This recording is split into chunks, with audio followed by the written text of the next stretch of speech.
Olá, pessoal, sejam muito bem-vindos a mais um vídeo do RH Summit. Eu sou a Jéssica Martins, sou CEO da Funsoft, que é uma empresa que fomenta tecnologia e inovação aqui no nosso estado de Minas Gerais. Hoje a gente vai falar um pouco sobre resiliência. É um tema extremamente fundamental e que eu me surpreendi com a quantidade de coisas que a gente consegue abordar e falar sobre esse assunto. E vai ser um vídeo, eu tenho certeza, que vai surpreender todo mundo. Bom, para falar um pouco disso, nós temos aqui a Fernanda da Grow, que vai se apresentar, vai contar um pouquinho sobre ela e sobre a empresa que ela representa também. Pessoal, aproveitem o vídeo. Fernanda, fica à vontade para se apresentar e apresentar a Grow, por favor. Tá bem, claro. Bom, meu nome é Fernanda Furmeister, eu sou uma das fundadoras da Grow. A Grow é uma empresa que trabalha com inovação para gestão de pessoas. A gente trabalha atualmente com 3 parcerias internacionais. A gente trabalha com a PDA International, que é uma multinacional argentina, onde a gente distribui um software de gestão comportamental. É uma análise de perfil comportamental, mas como possui uma série de compatibilidades, de estudos para o RH, ele de fato é um software de gestão comportamental. A outra parceria que a gente tem internacional é a E&C, que é uma empresa inglesa, onde nós temos 2 produtos. Um é o QR, que é o questionário de resiliência, que mede resiliência, então, através de 8 componentes, 8 aspectos, a gente consegue dizer quais são as principais estratégias de resiliência ou não de um profissional. E o dilema de gestão da mesma empresa, que é um produto para líderes. É um software para medir julgamento gerencial de líderes em cenários típicos de gestão de pessoas. Então, ele é bem focado para medir know-how de lideranças. E a terceira parceria é a Fuel50, que é uma multinacional neozelandesa, e ali a gente tem um produto de carreira e engajamento como consequência de trabalhar um novo modelo de carreira, um novo mindset de carreira dentro das organizações. Acho que é importante dizer que eu sou uma das fundadoras, que eu tenho mais 2 sócias, nós somos psicólogas, e a gente tem toda uma preocupação em escolher e trazer para o Brasil produtos que façam sentido para nós, que transformem as pessoas e que também dê subsídio para os RHs avaliarem corretamente essas pessoas dentro da empresa para que tomem melhores decisões nesse sentido. E a gente tem um objetivo muito grande, que é de ser um apoio, um braço direito dos RHs nesse processo de transformação digital dentro das organizações. Então, da gente poder realmente ajudar o RH a ser cada vez mais estratégico utilizando tecnologias. Atualmente, eu ocupo a posição de direção da área de Customer Success, que é a área de sucesso do cliente na Grow, em que a gente acompanha os projetos dos clientes para que eles obtenham os resultados que eles pretendiam no momento que eles contrataram o produto, a ferramenta. Muito Acho bom, que é isso. Fê. Obrigada. E você falou que vocês têm o desejo, né, de fazer parte aí dessa transformação digital do RH e resiliência, além de ser uma das competências, né, que mais fazem parte do nosso futuro, ela também é uma daquelas que a gente mais precisa nesse momento, na hora de se transformar digitalmente. Bom, para a gente falar um pouquinho sobre isso e nivelar um pouco sobre o que é resiliência, né, muita gente ainda tem dúvida sobre o que é. Traz para a gente um pouco dessa história, dessa conceituação, para a gente continuar conversando sobre o assunto. Claro, vamos lá. Bom, o termo resiliência, ele é originário, né, o conceito da engenharia e da física, que é como que os materiais se mantêm no seu estado natural, sem ruptura, sem nenhum tipo de dano, mesmo sofrendo algum tipo de deformação muito forte. Né? Esse conceito, a gente pegou emprestado, né? A psicologia pegou emprestado da física para poder entender como é que algumas pessoas têm uma adaptação positiva diante de situações de contrariedade, de adversidade, enquanto que outras acabam declinando. Então, pesquisadores começaram a se aprofundar nesse conceito e nesse tema na década de 70, década de 90, para poder entender essa reação diferente de algumas pessoas em relação a situações de estresse. O termo acabou ficando mais popular pelo ano 2000, quando Martin Seligman começou a estudar a psicologia positiva. A psicologia positiva é uma área da psicologia que é muito focada nas competências, nas forças, nas fortalezas das pessoas. Como que eu posso tornar essas forças cada vez mais evidentes para que as pessoas possam lidar melhor com problemas e com contrariedades, com adversidades, né? Então, a psicologia, desde os seus primórdios, ela tem um foco muito na doença, né? De identificar o transtorno para tratar o transtorno. E a psicologia positiva vem exatamente ao contrário disso, de trabalhar a prevenção, de trabalhar as fortalezas das pessoas para que elas possam lidar melhor com os problemas e não adoecer. Então, o foco é na saúde. E aí que o termo começou a ser cada vez mais falado e mais popularizado, que é o termo de resiliência. Então, de uma maneira geral, a resiliência é a capacidade das pessoas de terem uma adaptação positiva, mesmo diante de situações de estresse, de forte pressão ou de simples contrariedades, e manter o pico de performance pessoal, que seria manter a sua eficácia, né? Não recuar diante de situações de forte estresse ou de forte pressão. Tem alguns mitos e verdades aí a respeito de resiliência que eu acho legal de falar também, que algumas pessoas confundem o termo. A resiliência, ela não é sinônimo de força nem de estabilidade. Às vezes as pessoas veem uma pessoa estável e acham que essa pessoa, por ser estável, é resiliente. Não, a resiliência de fato tem a ver com uma adaptação positiva, como eu já falei. Outro aspecto importante é que ela não é uma característica definida, ela é uma capacidade, ou seja, ela pode ser aumentada ou diminuída, dependendo das situações que eu acabo me expondo, né? E um aspecto importante também é em relação à relação que as pessoas fazem de resiliência, que geralmente se espera resiliência quando a pessoa passa por situações de grande crise ou de forte pressão. E, na verdade, a resiliência ela é requerida no dia a dia de trabalho. Pequenos contratempos fazem com que essa pessoa possa manter a performance durante o dia dela ou não. Então, por exemplo, tem uma reunião importante, eu tenho que imprimir um contrato para poder assinar com o cliente à tarde e a impressora quebra de manhã. Qual é a minha reação diante disso, né? Eu fico transtornado, eu consigo buscar ajuda, eu tenho uma solução de problemas em relação a isso, eu vejo esse problema como temporário ou como permanente, eu mudo meu humor, eu perdi meu dia, né? Ou não, eu consigo transformar isso, e isso é apenas um detalhe do meu dia, é apenas um contratempo. Então, no dia a dia que a gente vive, se a gente for parar para pensar, a gente vive muitas situações de contratempo. E se eu tenho dificuldade de lidar com elas, eu acabo tendo um prejuízo que vai se somando no meu resultado, na minha performance. Então, assim, acho que para resumir, a resiliência é hoje uma competência muito requerida pelos profissionais de uma maneira geral. Inclusive, a gente tem uma pesquisa que foi realizada pela Accenture com 524 executivos sêniores em mais de 20 países, que chegou ao dado de que mais de 71% dos executivos entendem que resiliência é uma competência fundamental para se decidir quem fica e quem não fica dentro de uma organização. Então, temos que falar sobre isso, né? E aí, quando a gente joga isso para o nosso mercado atual, né, a gente percebe como as coisas mudam muito o tempo inteiro, muito rapidamente, e às vezes planejado, às vezes não planejado, né? Eu acho que isso entra nessa quantidade de contratempos que a gente encontra que você comentou. Bom, uma reflexão que você trouxe para a nossa conversa é que a gente não consegue gerenciar aquilo que a gente não mede, né? E aí, resiliência, né, considerando que não é uma característica, né? Você trouxe um outro ponto, não é uma característica, é uma capacidade, é uma né? capacidade. Pronto. Isso. Como que a gente mede isso, né? Para que a gente consiga desenvolver de fato? Sim, sem dúvida. Bom, acho que esse ponto é bem importante de a gente poder entender por que medir, né? Como mede e por que medir. Em primeiro lugar, a gente trabalha com tecnologias, como eu falei, então eu acredito muito que a gente realmente só gerencia aquilo que a gente consegue medir. Então, eu sou super adepta de que a gente tem que poder realmente mensurar as coisas e, finalmente, a gente tem possibilidades hoje de poder mensurar a resiliência. Um aspecto importante primeiro, por que a gente tem que mensurar se tu for perguntar para qualquer pessoa se a pessoa é resiliente, a maioria das pessoas vai responder que sim. Então, é muito importante a gente saber se de fato ela é ou não, se de fato ela vai ter uma resposta positiva no dia a dia ou não.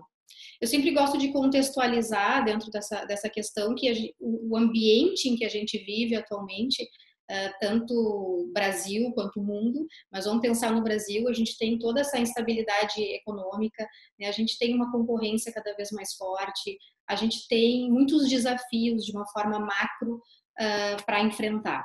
Então, isso por si só já requer dos profissionais e das pessoas que a gente possa conseguir lidar melhor com as situações.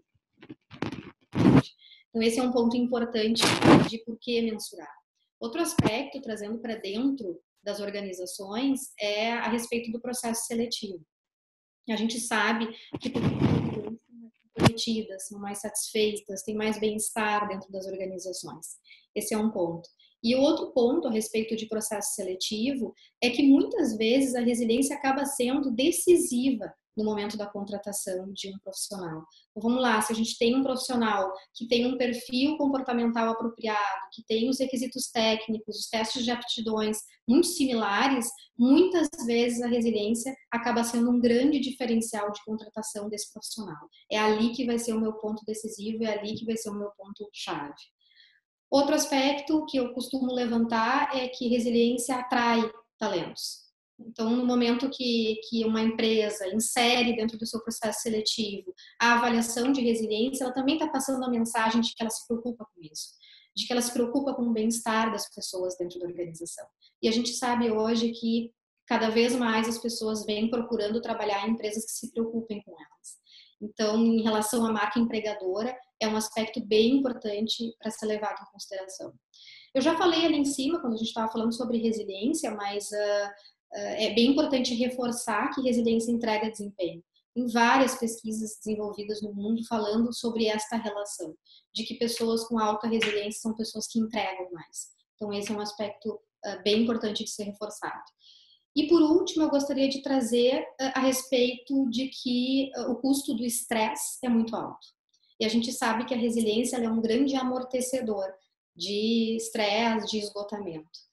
Tem pesquisas, por exemplo, tem uma em específico que fala que foi realizado uma pesquisa, enfim, com 100 mil check-ups de executivos no Brasil, de grandes empresas, e o resultado disso foi que 70% dos profissionais homens e 55% das profissionais mulheres estavam numa situação de alto estresse. E isso acabou acarretando em que eles assumissem um estilo de vida inadequado. Então, fica uma cascata aí de realmente situações ruins que acabam fazendo com que essas pessoas muitas vezes sejam afastadas do trabalho por problemas de saúde relacionados ao estresse. E aí a gente tem faltas, né, absenteísmo, a gente tem presenteísmo, que é quando a pessoa realmente está lá fisicamente, mas ela não está produzindo, a mente dela não está lá. Então, todo esse dreno financeiro que a gente tem a partir daí. O ISMA também traz dados sobre isso, de que o estresse é responsável pelo aumento de 140% nos gastos trabalhistas nas últimas décadas.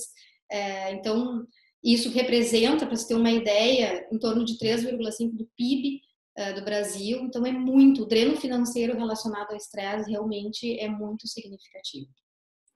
E aí, vou fazer uma pergunta que eu fiquei bem curiosa aqui, né? Porque quando a gente fala que resiliência, né, tem relação com entender, lidar positivamente com esses contratempos, né? E aí é uma coisa que você falou aqui quando a gente conversou por telefone, me marcou muito, é como você vai conseguir lidar com esse tipo de contratempo e o que ele vai fazer no teu dia, né? Se você vai definitivamente entender que acabou o humor, etc., ou se você vai resolver, pronto, bora para o próximo desafio.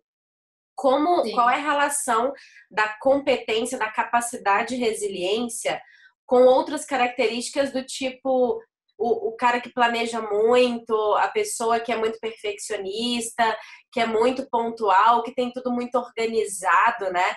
E aí que naturalmente essa pessoa não é resiliente, pelo menos é a minha percepção. Qual que é a relação dessas duas competências, né? Do planejador perfeccionista com a resiliência? Tu tá querendo fazer uma comparação entre perfil comportamental e a resiliência, é isso?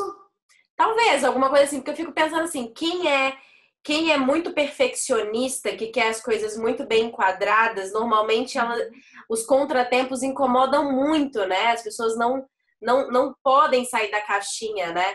Então, quer dizer que normalmente quem é perfeccionista é menos resiliente? Será que tem alguma relação entre isso ou não? Não tem? Não tem essa relação. A gente pode ter pessoas muito exigentes, muito, talvez, controladoras, que têm um alto nível de resiliência e conseguem lidar com as situações, né? Em contrapartida, talvez isso possa ser um motivo pelo qual a pessoa tem um nível de resiliência mais baixo, mas a gente não tem pesquisas que correlacionem características comportamentais com a resiliência. A gente tem das mais diferentes perfis e as mais diferentes características comportamentais com perfis de resiliência também dos mais diversos. Então, não existe uma relação direta deste tipo de característica ou de perfil com maior ou menor resiliência. Entendi, mas eu acho que é um ponto de atenção pra gente aí, que as pessoas são mais Super, sem dúvida, sem para dúvida. sermos mais resilientes enquanto isso. Bom, no geral, a gente tem alguma pesquisa que fala da quantidade de pessoas resilientes no Brasil ou fora do Brasil e como que a gente desenvolve a resiliência. Acho que a gente pode juntar as duas coisas numa resposta só. Uhum. Bom, a gente não tem uma pesquisa que fale, né, sobre qual população ou que número da população é mais resiliente ou não. Mas em relação à tua segunda pergunta, que é sobre o desenvolvimento da resiliência, sem dúvida, ela é uma capacidade totalmente passível de ser desenvolvida. Qualquer pessoa conhecendo um pouco mais sobre o seu perfil de resiliência consegue desenvolvê-la. Existe um paradoxo nisso, né? Eu tinha citado o Seligman lá em cima, no início da nossa conversa, sobre a psicologia positiva. Ele fez diversas pesquisas. E uma das pesquisas que ele fez, ele criou o conceito, inclusive, de desamparo aprendido, que é um conceito que fala que pessoas que vivem numa situação de vulnerabilidade muito grande, de miséria, são pessoas que muitas vezes não conseguem desenvolver a resiliência, não conseguem encontrar um impulsionador para desenvolver a resiliência. E é um paradoxo, porque a resiliência ela é justamente fruto de situações de frustração, de crise, de coisas que a gente não conseguiu realizar. Então, o que se sabe é isso, é que pessoas em situação de muita vulnerabilidade, o CEP-RU aqui no Rio Grande do Sul é um dos pioneiros a estudar isso também, são pessoas que muitas vezes não conseguem desenvolver a resiliência. Então, o terreno ideal, né, o mais fértil para desenvolver resiliência são aquelas pessoas que estão inseridas numa cultura social e de trabalho que impulsionem o desenvolvimento da resiliência e também numa situação familiar, amorosa, que permita momentos de reforço positivo, ou seja, de conquista, intercalando com situações de dificuldade. Isso seria o terreno, vamos dizer assim, mais fértil para se desenvolver a resiliência, né? Mas, como eu te disse, de uma maneira geral, todo mundo tem essa possibilidade de desenvolver, e a gente traz muito essa responsabilidade para as empresas, né? O quanto as empresas têm que fomentar a cultura de resiliência. Se eu estou inserido dentro de uma empresa, a empresa é uma fonte de cultura também, né? Então, o quanto que a empresa também pode criar um ambiente para que as pessoas possam desenvolver mais a sua resiliência. Eu acredito que para a gente poder desenvolver, a gente tem que poder entender um pouco mais e dividir a resiliência para poder entender, bom, aonde estão as minhas forças e aonde não estão. A gente trabalha com a resiliência dividindo ela em 8 aspectos, em 8 componentes que a gente chama. Eu acho legal de trazer aqui para as pessoas poderem tentar se localizar aonde que elas entendem que elas são mais fortes e aonde não. Então, esses 8 componentes que a gente avalia são, o primeiro deles é a autoconfiança, que seria a medida que a pessoa sente que, independente da situação que ela for atravessar, ela vai conseguir vencer. O segundo componente é o otimismo. O otimismo é aquela certeza, aquela segurança de que as coisas vão dar certo no final e de que os contratempos, as situações difíceis, elas não são permanentes, elas são temporárias. Então, a forma como eu vejo o mundo. O terceiro aspecto é a direção com propósito, que seria a minha facilidade de estabelecer metas, estabelecer o meu propósito de vida e seguir, persistir, perseguir esse propósito, mesmo diante de situações difíceis, obstáculos que eu encontrar no caminho. Depois a gente tem um quarto componente, que é a adaptabilidade, que é, por óbvio, né, a minha capacidade de me adaptar a situações de crise, de mudança, mas mais do que isso, eu ficar feliz em mudar. E não aquela questão receptiva, a situação mudou, eu não gostei muito no início e depois eu acabei me adaptando. Não é eu ficar de fato feliz em mudar e buscar situações de mudança para isso também. Depois a gente tem um outro componente, que é o componente de criatividade, não relacionado à arte, mas relacionado à solução de problemas, que é o quanto eu consigo identificar corretamente um problema e as soluções que eu consigo encontrar para resolver esse problema, que não sejam soluções limitadas, que não sejam soluções óbvias. Depois a gente tem orientação para o desafio, que é um componente que fala o quanto eu busco ativamente situações desafiadoras para poder me desenvolver, o quanto eu vejo situações desafiadoras como oportunidade de desenvolvimento.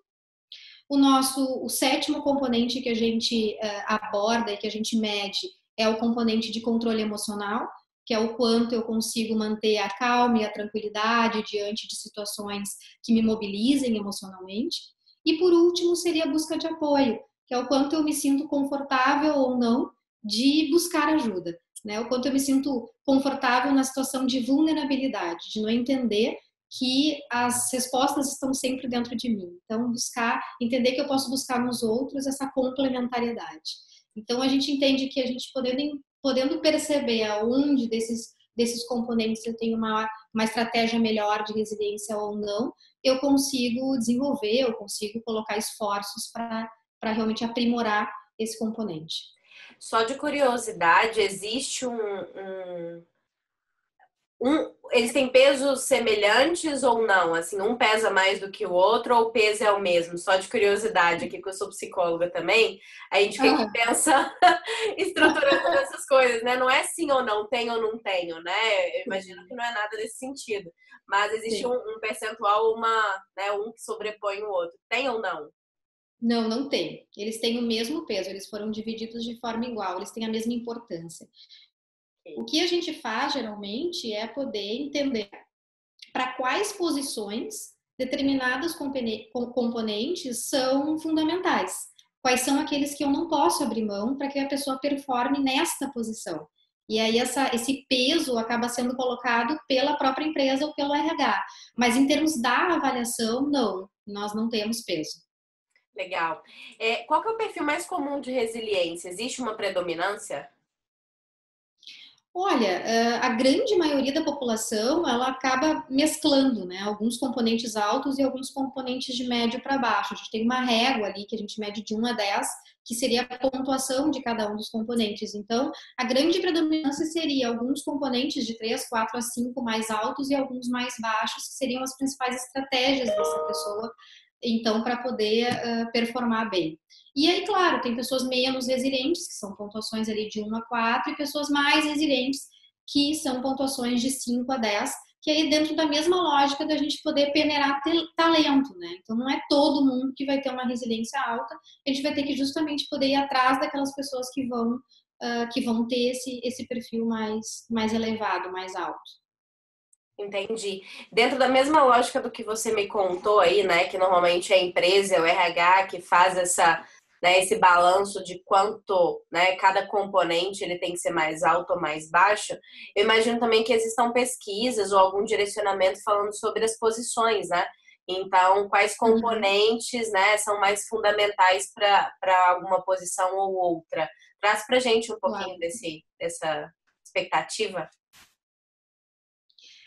Tá bem. Olha, um dos cargos mais estudados, onde a gente tem mais pesquisas, é na área de vendas, né, relacionado à resiliência e também relacionado especificamente a um dos componentes que é o otimismo.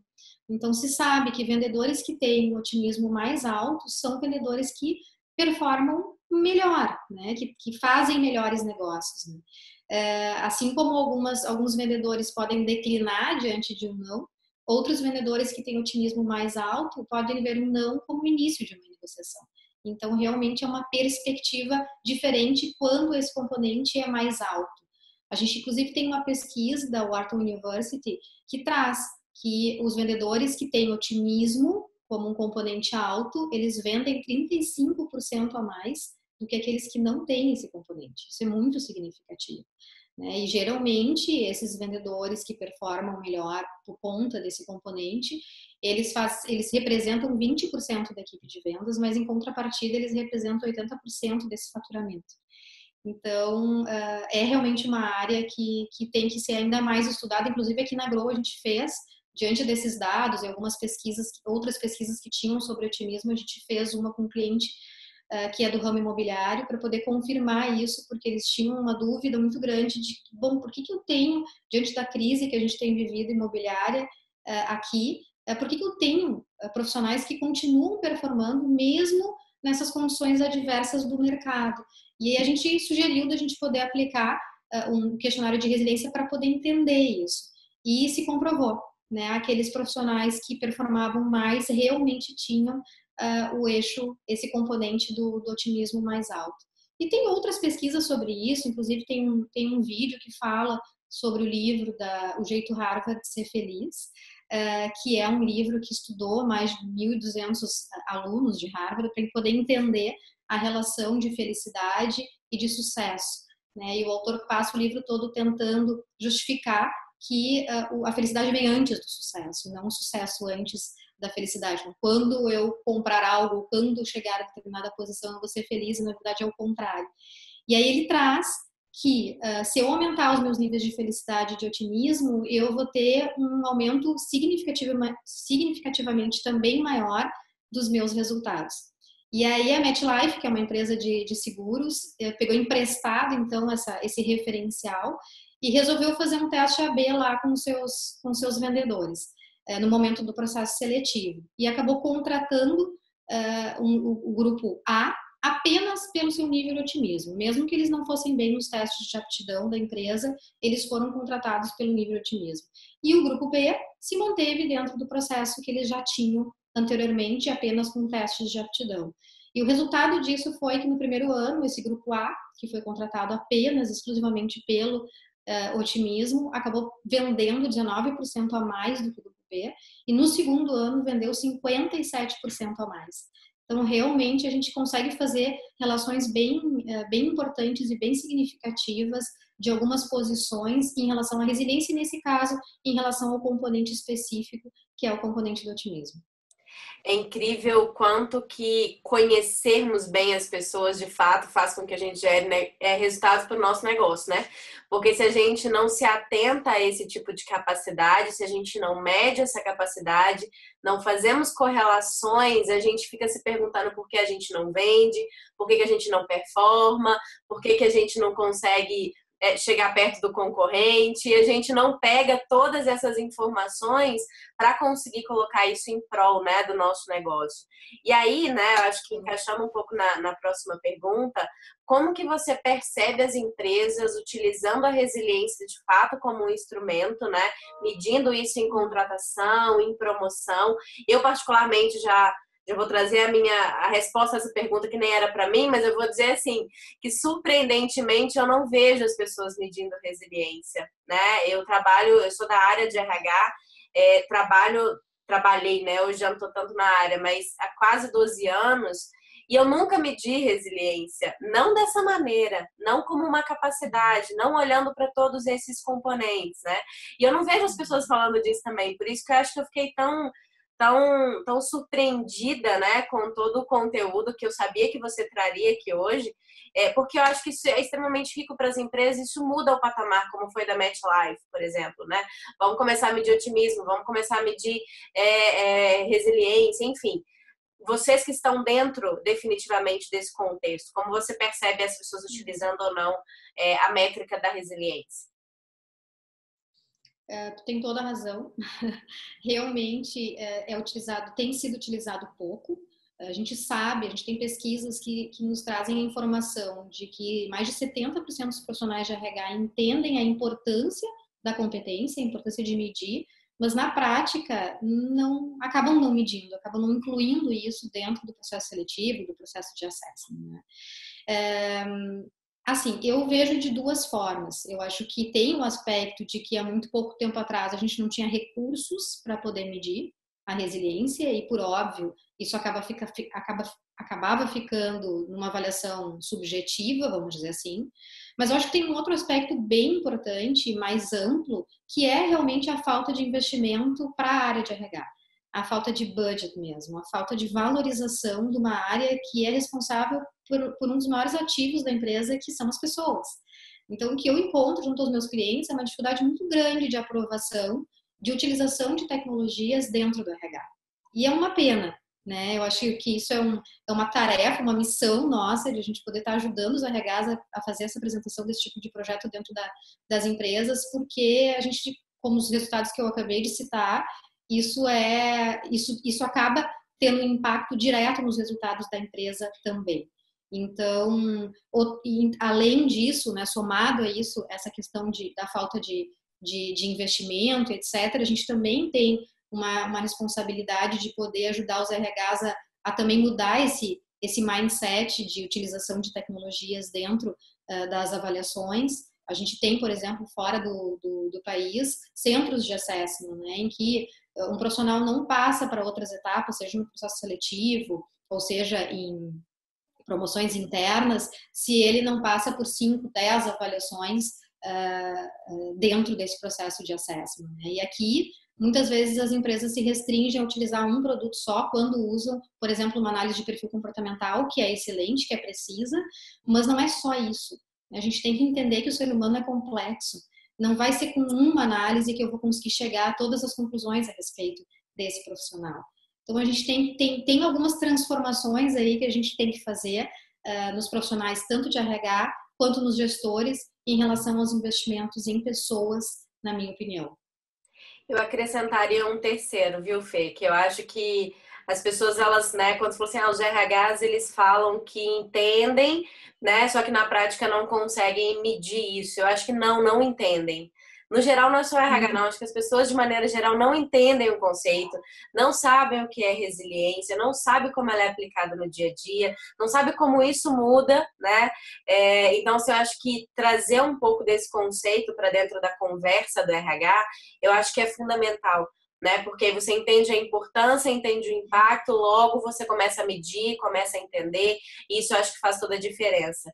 E aí, para a gente fechar, eu queria trazer uma reflexão, queria que você desse a sua contribuição também, nem é tanto uma pergunta, mas eu fico pensando assim, voltando até o que a gente falou lá no início, como estamos num momento de transformação, né? Seja de mindset, seja digital, seja de processos, incluindo tecnologia e uma série de outras reviravoltas acontecendo dentro das empresas, eu fico imaginando se resiliência talvez não seja a capacidade mais importante agora, né? Então, se imagina assim, né? Uma empresa que está se transformando, a quantidade de pequenos ajustes que ela não faz todos os dias, a quantidade de coisas que ela tenta mudar e ela erra todos os dias, a quantidade de vezes que ela vai esquecer que existe um ser humano do outro lado, vai mudar tudo e você tá naquela história e precisa ser resiliente também, né? Entender que você faz parte de todo esse contexto, de toda essa mudança e que existe mudança de processo, existe mudança de tecnologia, existe mudança de time, existe mudança daqui também,